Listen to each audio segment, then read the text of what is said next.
courses et des tisanes sur les marchés, et m'avait transmis sa myopie terminale, ses épaules de catcheuse et sa regrettable opiniâtreté. Elle m'avait détaillé un long moment, insensible à la pluie, puis m'avait demandé si je pouvais marcher. J'avais dit oui.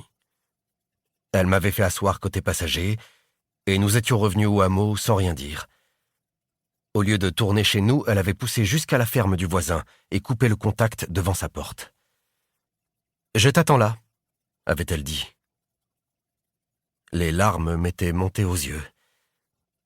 De ma brève discussion avec le voisin, je ne me rappelle que la terreur et la honte, la douleur pulsatile dans ma nuque, et ma mère sortant de la voiture pour venir compléter mes excuses. Après ça, nous étions rentrés. Mon père nous attendait dans la cuisine, face à notre vieux téléphone à cadran et à la liste de tous les dispensaires, commissariats et connaissances à 50 km à la ronde. Tous rayés. Quand il m'avait vu, cabossé mais debout, il avait fondu en pleurs. Aussi émotif que ma mère était pragmatique. Il avait, du haut de sa grande expérience de saisonnier en station de ski, examiné mon poignet et décrété que ce n'était pas grave. Il avait couru chercher une compresse et de l'alcool pour nettoyer ma blessure au front, puis il m'avait préparé un bol de chocolat chaud.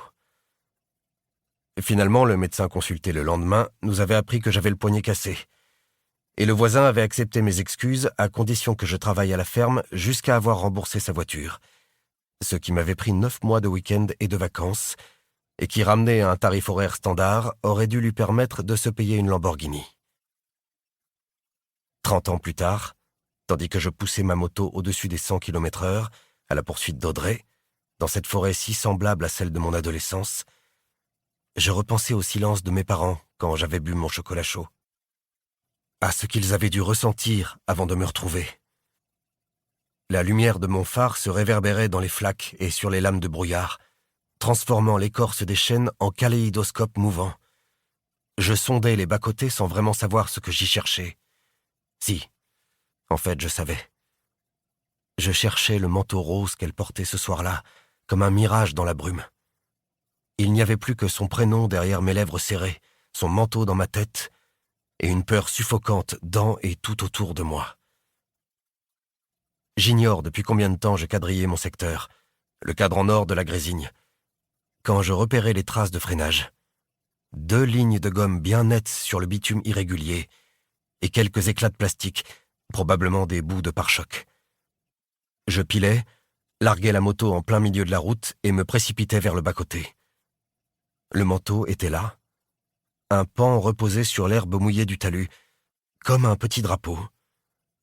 Je sautai à pieds joints dans le fossé et, immergé jusqu'aux chevilles, le rejoignis. Dedans, Audrey avait l'air minuscule. Elle était repliée sur elle-même, comme une toute petite fille qu'on aurait grondée trop fort. Une bonne partie du feutre rose avait viré au rouge. Je le voyais même dans la quasi-obscurité. Et son bras gauche formait un angle impossible avec le reste de son corps. Il y avait du sang sur sa figure et dans son cou, malgré les ablutions patientes de la pluie. Ses lèvres demeuraient fermées en un rictus de souffrance. Son thorax se soulevait à un rythme affolé. Et le vent du nord avait déjà commencé à la recouvrir d'un linceul brun de feuilles mortes. Mais ce n'était pas le pire. Le pire dans tout ça, c'est qu'elle me regardait. Ses yeux écarquillés ne sciaient pas. C'était comme si la vitalité qui avait fui son corps brisé s'était réfugiée là. Il savait qui j'étais, ce que je faisais à son chevet, que j'étais responsable de ce qui lui arrivait. J'aurais préféré qu'elle ait l'air de dormir. À tous ces flics, psys, collègues et voyeurs qui me le demanderaient par la suite, je prétendrais d'ailleurs qu'elle était inconsciente quand je l'avais trouvée. Une princesse dans l'attente, ou un petit animal en hibernation. Et plus je répéterais ce mensonge, plus la haine qui luisait dans ses iris couleur argile grandirait en moi, comme un cancer. Je voulus parler. « Ça va aller, Audrey. » Ou « Tiens bon, les secours arrivent. » Ou « Pardon, c'est de ma faute. » Mais ce regard vissé au mien me paralysait.